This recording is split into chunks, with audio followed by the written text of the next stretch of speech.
ദീൻ എന്ന് പറയുന്നത് 4 എണ്ണമാണ്. നമ്മൾ ശരിക്കും മനസ്സിലാക്കണം. ഇസ്ലാം എന്ന നിസ്കാരം നോമ്പ് മാത്രമല്ല. ഇസ്ലാം പൂർത്തിയാവണമെങ്കിൽ 4 കാര്യങ്ങൾ ശരിയാവണം. ഒന്ന് അൽ അഖീദ, നമ്മുടെ വിശ്വാസകാര്യം. അള്ളാഹുവിനെ സംബന്ധിച്ചുള്ള അഖീദ എന്താണ്? മലക്കുകളെ കുറിച്ച്, ജിന്നുകളെ കുറിച്ച്, ഖബറിനെ കുറിച്ച്, ആഖിറത്ത്, നമ്മുടെ അഖീദ ശരിയാവണം. 2 അൽ ഇബാദത്ത്, നമ്മുടെ ഇബാദത്തുകൾ ശരിയാവണം. 3 അൽ അഖ്ലാഖ്, മനുഷ്യന്റെ സ്വഭാവം. 4ാമത്തേത് അൽ മുആമലാത്ത്, നമ്മുടെ ഇടപാടുകൾ, കച്ചവടം, വിൽക്കല്, വാങ്ങല്. ഇതിലെല്ലാം അല്ലാഹുവിനനുസരിക്കുമ്പോഴേ ഇസ്ലാം പൂർത്തിയാവുള്ളൂ. 4 എണ്ണമാണ് ഇസ്ലാം: അഖീദ, ഇബാദത്ത്, അഖ്ലാഖ് വൽ മുആമലാത്ത്. നോമ്പ് നോൽക്കണം, നിസ്കരിക്കണം, സകാത്ത് കൊടുക്കണം എന്ന് തുടങ്ങി നമ്മൾ ചെയ്യേണ്ട കർമ്മങ്ങളെ അള്ളാഹു വ്യക്തമാക്കി പറഞ്ഞ ആയത്തുകൾ 150 ആണ്. പക്ഷെ 350-ലേറെയാണ് സ്വഭാവം നന്നാക്കണം എന്ന് പറഞ്ഞ ആയത്തുകൾ. നേരെ ഡബിളാണ്. അപ്പോ ഇസ്ലാം ഭയങ്കരമാണ്. നമ്മൾ വിചാരിച്ചതിനൊക്കെ അപ്പുറത്താണ്. സത്യവിശ്വാസികളായ സ്വഹാബത്ത് വിചാരിക്കാണ്, പടച്ചവനെ, ഞാൻ ഇങ്ങനെ അന്യന്റെ ഭക്ഷണം തിന്നുന്നത് പോലെ ആവില്ലേ എന്റെ ജ്യേഷ്ഠന്റെ, എന്റെ സഹോദരിയുടെ പുറയിൽ പോയി തിന്നാൽ? അടുത്തൊക്കെ വീടുകളൊക്കെ ഉണ്ടാകുന്ന സമയം, കണ്ണൂരാ ഭാഗത്തൊക്കെ അങ്ങനെ കുറെ ഉണ്ട്, വീട്ടുകാരൊക്കെ ഒരുമിച്ച് താമസിക്കുന്നവര്. പയ്യന്നൂരാ ഭാഗത്തൊക്കെ, രാമന്തളിക്കാരൊക്കെ ഉണ്ടോ? അതൊക്കെ ധാരാളം കാണാൻ കഴിയുന്നത്. അൽഹംദുലില്ലാ. അപ്പോ പെരക്കാരോട് ഇന്ന് രാവിലെ ഒന്നും വെച്ചേക്കണ്ട, ജ്യേഷ്ഠന്റെ അവിടെ നിന്ന് നാശ്ത. ഉച്ചക്ക് ഒന്നും വെക്കണ്ട, അത് മറ്റേ ജ്യേഷ്ഠന്റെ അടുത്തുനിന്ന്. വൈകുന്നേരത്തെ ചായ പെങ്ങളെടുത്തുനിന്ന്. ഇങ്ങനെ ഒരാൾ ലാക്കിന് നിന്നാൽ ഇത് എനിക്ക് ഹലാലാകുമോ ഇല്ലയോ? നമ്മൾ ശരിക്കും ഒരു വലിയ വളരെ വളരെ മൈന്യൂട്ടായ ഒരു വിഷയമാണ് ചർച്ച കേട്ടോ. നമ്മളത് ഗൗരവത്തിൽ തന്നെ മനസ്സിലാക്കുക. തുടങ്ങുന്നു, ലൈസ അലൽ അഅമാ ഹറജുൻ, കണ്ണ് കാണാത്ത ആൾക്ക് വിരോധമില്ല. വലാ അലൽ അറജ് ഹറജുൻ, മുടന്തനായ മനുഷ്യനും കുഴപ്പമില്ല. വലാ അലൽ മരീദ് ഹറജുൻ, രോഗിയായ മനുഷ്യനും വിരോധമില്ല. വലാ അലാ അൻഫുസികും, നിങ്ങൾക്ക് തന്നെയും വിരോധമില്ല. അൻ തഅകുലൂ മിൻ ബുയൂതികും, നിങ്ങളുടെ വീട്ടിൽ നിന്ന് തിന്നുന്നതിന് വിരോധമില്ല. എന്തേ നിങ്ങളുടെ വീട്ടിൽ നിന്ന്? അതിനിപ്പോ സമ്മതം വേണോ? ആ പറഞ്ഞതിന്റെ ഉദ്ദേശം മകനും മകളും ഇവിടെ പറഞ്ഞോ? ഇല്ല. മകന്റെ പറയുന്നു, മകളുടെ പറയുന്നു പറഞ്ഞോ ഇവിടെ? ഇല്ല. അങ്ങ് ശ്രദ്ധിച്ചില്ലേ? ആരുടെ വീട്ട്? നിങ്ങളുടെ വാപ്പയുടെ, ഉമ്മയുടെ, സഹോദരന്റെ, സഹോദരിയുടെ, അമ്മായിയുടെ അമ്മ ഒക്കെ പറഞ്ഞു. മകനും മകളും പറഞ്ഞോ? ആ പറഞ്ഞതാണ് ഈ വാക്ക്, മിൻ ബുയൂതികും, നിങ്ങളുടെ മകനും മകളും നിങ്ങളുടെ വീട് തന്നെയാണ്. അതിന് കുഴപ്പമില്ല, ഇൻഷാ അല്ലാഹ് വഴിയെ പറയാം. അതിനാണ് നിങ്ങളുടെ വീട്. മക്കളെ പറയേണ്ട സ്ഥാനത്ത് ആ മക്കൾ എന്ന് പറഞ്ഞില്ല. മനഃപൂർവ്വം അള്ളാഹു ഒരു കാര്യം പഠിപ്പിക്കുകയാണ്. നിങ്ങളുടെ വീട്, നിങ്ങളുടെ മകൻ, നിങ്ങൾ. ഫഇന്ന വലദഹു മിൻ കസ്ബിഹി, ഒരാളുടെ മക്കൾ എന്ന് പറയുന്നത് അയാളുടെ അധ്വാനം തന്നെ എന്ന് റസൂലുള്ളാഹി സ്വല്ലല്ലാഹു അലൈഹി വസല്ലം. അപ്പോ എന്താണ് കണ്ണുപൊട്ടന്മാരെ കുറിച്ച് ഇവിടെ പറഞ്ഞത്? മുടന്തന്മാരെ കുറിച്ച് പറഞ്ഞു, രോഗികളെ കുറിച്ച് ഇവരുടെ കൂടെ ഇരുന്ന് ഭക്ഷണം കഴിക്കാൻ ജാഹിലിയ്യ കാലത്ത് പ്രയാസം ഉണ്ടായിരുന്നു. ആളുകൾ ഭക്ഷണം കഴിച്ചിരുന്നില്ല. ഒന്നുമല്ല, കണ്ണു കാണാത്ത ഒരാൾ വന്ന് ഭക്ഷണം കഴിക്കുമ്പോ ഒരുപക്ഷെ അയാളുടെ കൈ ഭക്ഷണത്തിൽ തളികയിൽ ഇങ്ങനെ തപ്പിത്തടഞ്ഞു പോയേക്കും അല്ലേ? അയാൾക്കുടെ ഭക്ഷണം കഴിക്കുമ്പോ വസ്ത്രത്തിൽ ഭക്ഷണം വീണെന്ന് വരും. താടിയിലോ മുടിയിലോ മീശയിലോ ഒക്കെ ഭക്ഷണത്തിന്റെ അംശങ്ങൾ പറ്റിപ്പിടിച്ച് കണ്ണു കാണാത്ത ആളല്ലേ? അള്ളാഹു അദ്ദേഹത്തെ കണ്ണെടുത്ത് പരീക്ഷിച്ചതാണ് അല്ലേ? അള്ളാഹു ഒരു മനുഷ്യന്റെ ഹബീബത്തെ, വളരെ പ്രിയപ്പെട്ട 2 എണ്ണം അള്ളാഹു കൊണ്ടുപോയാൽ 2 കണ്ണുപോയ മനുഷ്യൻ അള്ളാഹു ആലോചിച്ച് ക്ഷമിച്ചാൽ അതിന് പകരം സ്വർഗമാണെന്ന് നബിയുനാ റസൂലുള്ളാഹി സ്വല്ലല്ലാഹു അലൈഹി വസല്ലം. കണ്ണിന്റെ കാഴ്ച നഷ്ടപ്പെട്ടാൽ അള്ളാഹുവിനെ വിചാരിച്ച് കൂലി ആഗ്രഹിച്ചാൽ അതിന് സ്വർഗമാണ് പ്രതിഫലം. അപ്പോ കണ്ണുപൊട്ടന്മാരുടെ കൂടെ അന്ന് ജാഹിലിയ്യ കാലത്ത് ഇരുന്ന് ഭക്ഷണം കഴിക്കൂല. മുടന്തന്മാർ, രോഗികൾ, മുടന്തന്മാരുടെ വിഷയം, അവർ ഇരിക്കുകയാണെങ്കിൽ കാലൊന്ന് നീട്ടിവെക്കേണ്ടി വരും അവർക്ക്. അപ്പൊ അടുത്തിരിക്കുന്ന ആൾക്കൊരു പ്രയാസം തോന്നും. എന്നാൽ പ്രയാസം തോന്നരുത്, അതാണ് ഈ പറഞ്ഞത്. കണ്ണുപൊട്ടനായ ആളാണ് ഭക്ഷണം കഴിക്കുന്നത്. റമദാനൊക്കെ വരുന്നുണ്ട്, കൂടി ഒരുമിച്ചിരുന്ന് ഭക്ഷണം കഴിക്കുന്ന ടെന്റുകളൊക്കെ അല്ലേ?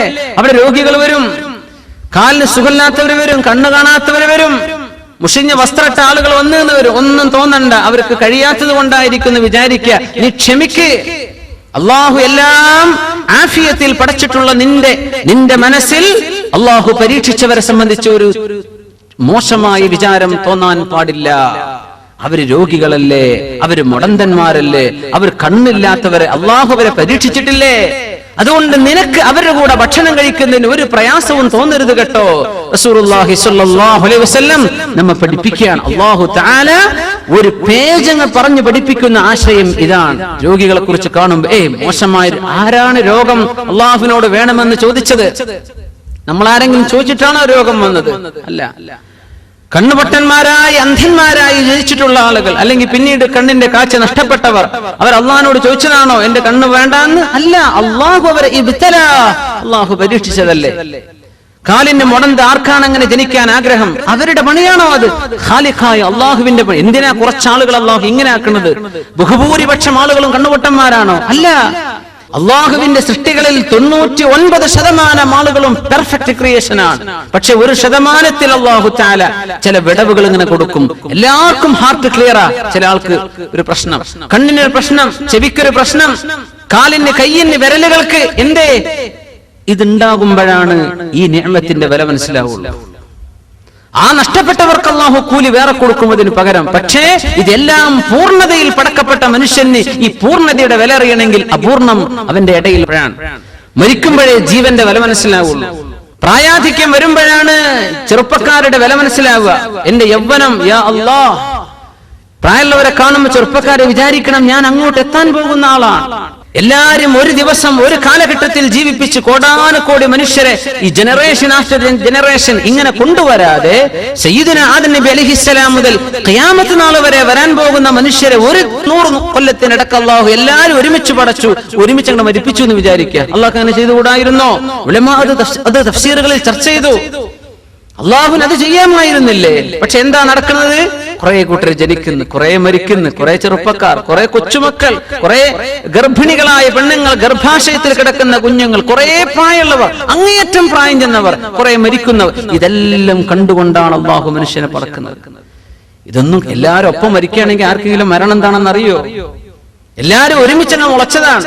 ജന്മം എന്താണെന്നറിയോ? വാർദ്ധക്യത്തിന്റെ യൗവനത്തിന്റെയും വ്യത്യാസങ്ങൾ അറിയുമോ? ഇല്ല. അള്ളാഹു ഇതൊക്കെ ഭൂമിയിൽ വെച്ചിട്ടുണ്ട്. എന്തിന്? അള്ളാഹുവിനെ സംബന്ധിച്ച് ബോധം വരാൻ, അവനവനെ കുറിച്ച് ബോധം വരാൻ. അതുകൊണ്ട് ലൈസ അലൽ അഅമാ ഹറജുൻ, കണ്ണുപൊട്ടനെ കാണുമ്പോൾ നിങ്ങൾ ആരും മനസ്സിൽ ഒരു നിലക്കും ഒരു വെറുപ്പും വിചാരിക്കരുത്. അവരുടെ വസ്ത്രത്തിലൊക്കെ അഴുക്കുണ്ടെന്ന് വരും, അവരുടെ താടിയിലും അവരുടെ മുഖത്തൊക്കെ എന്തെങ്കിലും ഭക്ഷണം പറ്റിപ്പിടിച്ചെന്ന് വരും. മുടന്തന്മാർ വന്ന് അരികത്ത് ഇരിക്കുമ്പോൾ ഒരു പ്രയാസവും തോന്നരുത് അവരുടെ അരികത്ത് ഇരുന്ന് ഭക്ഷണം കഴിക്കാൻ. അള്ളാഹു അവരെ പരീക്ഷിച്ചവരാണ്. രോഗികൾ, ചില രോഗം നമുക്ക് പ്രയാസമായിട്ട് തോന്നും, വളരെ ഇഷ്മിഇസാസ്, ഒരു തരത്തിൽ നമുക്ക് ഡിസ്കസ്റ്റിംഗ് എന്ന് വിചാരിക്കും. പക്ഷേ തോന്നാൻ പാടില്ല. അള്ളാഹു കൊടുത്ത പരീക്ഷണല്ലേ, തോന്നരുത്. അഷ്റഫുൽ ഖൽഖ് സ്വല്ലല്ലാഹു അലൈഹി വസല്ലം ഈ സന്ദർഭത്തിൽ നമുക്കൊരു ദുആ പറഞ്ഞു. മൻ റആ മുബ്തലൻ, പരീക്ഷണത്തിൽപ്പെട്ട ഒരാളെ നമുക്ക് കാണാൻ ഇടയായാൽ, കൈയില്ലാത്ത ഒരാൾ, കാലില്ലാത്ത ഒരാൾ, കണ്ണുപോയ ഒരാൾ, കേൾവില്ലാത്ത, ശബ്ദിക്കാൻ പറ്റാത്ത ആൾ, ഇത്തരക്കാരൊക്കെ നമ്മൾ കാണൂലേ ജീവിതത്തിൽ? അവരെ കാണുമ്പോൾ ആരെങ്കിലും ഈ ദുആ പറഞ്ഞാൽ, അൽഹംദുലില്ലാഹില്ലദീ ആഫാനി മിമ്മ ഇബ്തലാക ബിഹി വഫളലനി അലാ കസീരിൻ മിമ്മൻ ഖലഖ തഫ്ദീലാ. അൽഹംദുലില്ലാഹില്ലദീ ആഫാനി മിമ്മ ഇബ്തലാക ബിഹി വഫളലനി അലാ കസീരിൻ മിമ്മൻ ഖലഖ തഫ്ദീലാ. അല്ലാഹുവേ, നിനക്ക് സ്തുതി പടച്ചവനെ. അല്ലദീ ആഫാനി മിമ്മ ഇബ്തലാക ബിഹി, അല്ലാഹു നിനക്ക് ഏതൊരു പരീക്ഷണം തന്നോ ആ പരീക്ഷണം എനിക്ക് സംഭവിക്കാതെ അള്ളാഹു എന്നെ കാത്തുവല്ലോ. ഒരുപാട് അള്ളാന്റെ സൃഷ്ടികളെക്കാളും അള്ളാഹു എന്നെ ബഹുമാനിച്ചുവല്ലോ. അൽഹംദുലില്ലാഹ് എന്ന് പറഞ്ഞാൽ ലം യുസിബ്ഹു ദാലികൽ ബലാ, ആ മനുഷ്യന് വന്ന ബലാ ഇയാൾക്ക് വരികയില്ലെന്ന് നബിയുനാ റസൂലുള്ളാഹി സ്വല്ലല്ലാഹു അലൈഹി വസല്ലം. ഈ ദുആ പഠിക്കുക. അൽഹംദുലില്ലാഹ് അല്ലദീ ആഫാനി മിമ്മ ഇബ്തലാക ബിഹി, നിന്നെ അല്ലാഹു പരീക്ഷിച്ചുവല്ലോ, അത് എന്നെ പരീക്ഷിച്ചില്ലല്ലോ. അൽഹംദുലില്ലാഹ്. ഈ ദുആ പറയുമ്പോൾ ശ്രദ്ധിക്കണം, നമ്മൾ ആരുടെ മുമ്പിലാണോ പറയുന്നത് ആ ആളിത് കേൾക്കാൻ പാടില്ല. ആളിത് കേൾക്കുമ്പോൾ മനസ്സ് വേദനിക്കൂലേ? പക്ഷോനെ, ഞാൻ ഇങ്ങനെ ആയിപ്പോയല്ലോ. യാ അല്ലാഹ്, അൽഹംദുലില്ലാഹ് അല്ലദീ ആഫാനി മിമ്മ ഇബ്തലാക ബിഹി. ഹോസ്പിറ്റലിലൊക്കെ ചെല്ലുമ്പോൾ എത്ര പറയേണ്ടി വരും. ഓരോ വാർഡിലും അല്ലെ, നമ്മൾ രോഗികളെ കാണാൻ ചെല്ലുമ്പോൾ നമ്മൾ നമ്മുടെ ബന്ധുക്കളെ മാത്രം ചെന്നിട്ട് ആ റൂം നമ്പർ മാത്രം നോക്കി അവിടെ കണ്ട് അവിടെ നിന്ന് തിരിച്ചു, അപ്പുറം ഒന്നും നോക്കൂല അല്ലേ? അങ്ങനെയാണ്. എത്ര റൂം നമ്പർ, ബെഡ് നമ്പർ എത്രയാന്നാ ചോദിക്കുക. എന്നിട്ട് നേരെ സ്ട്രൈറ്റ് അപ്പുറത്ത് ഇപ്പുറത്തൊക്കെ രോഗികളില്ലേ, അവരോട് അസ്സലാമു അലൈക്കും. എന്തെങ്കിലുമൊക്കെ സഹായം നമുക്ക് ചെയ്യാൻ പറ്റുന്നത് ചെയ്തു കൊടുക്കുക, ഒരു നല്ല വാക്ക് പറയാ, ശുശ്രൂഷിക്കാൻ ആരെങ്കിലും കൂടണ്ടോ, എന്തെങ്കിലും ചെയ്തു തരണോ, കഴിയുന്ന ആളുകൾ അത് ചെയ്യണം. മറ്റുള്ള രോഗികളെ അവരെ കാണുമ്പോൾ അള്ളാഹു നമുക്ക് ചെയ്ത നിഅമത്ത് ഓർമ്മ വരും. മുഅ്മിനെ, നമുക്കിപ്പോ ശമ്പളം കുറഞ്ഞതിന്റെ കുഴപ്പമേ ഉണ്ടാവുള്ളൂ, നമുക്ക് തൊലി നിറല്ലാത്തതിന്റെ കുഴപ്പമേ തോന്നുള്ളൂ. സഹോദരിമാർ ആലോചിക്കുക, അള്ളാഹു മുസീബത്ത് കൊണ്ട് അള്ളാഹു പരീക്ഷിച്ച ആളുകൾ എന്താണ്, രോഗികളുടെ അവസ്ഥകൾ എന്തൊക്കെയാണ്. അള്ളാഹു എന്നെ സലാമത്ത് നൽകിയല്ലോ റബ്ബേ, വഫദ്ദലനി അലാ കസീരിൻ മിമ്മൻ ഖലഖ തഫ്ദീല, നീ പടച്ച സൃഷ്ടികളിൽ ഒരുപാട് സൃഷ്ടികളെക്കാളും എനിക്ക് നീ ബഹുമാനവും ആദരവും തന്നുവല്ലോ അല്ലാഹ്, അൽഹംദുലില്ലാഹ് എന്ന് പറഞ്ഞാൽ ആ മനുഷ്യന് വന്ന മുസീബത്ത് ഈ ദുആ ചൊല്ലി ആൾക്ക് വരികയില്ലെന്ന് റസൂലുള്ളാഹി സ്വല്ലല്ലാഹു അലൈഹി വസല്ലം.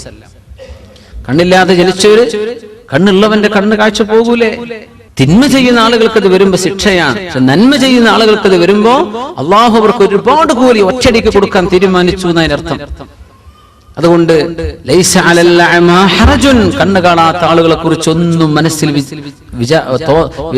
തോന്നലുകൾ അരുതാത്തത്, അവരെ പറ്റി ഒരു ഉറപ്പ് തോന്നാൻ പാടില്ല. കാലിന് മുടന്തുള്ളവർ, അസുഖമുള്ളവർ,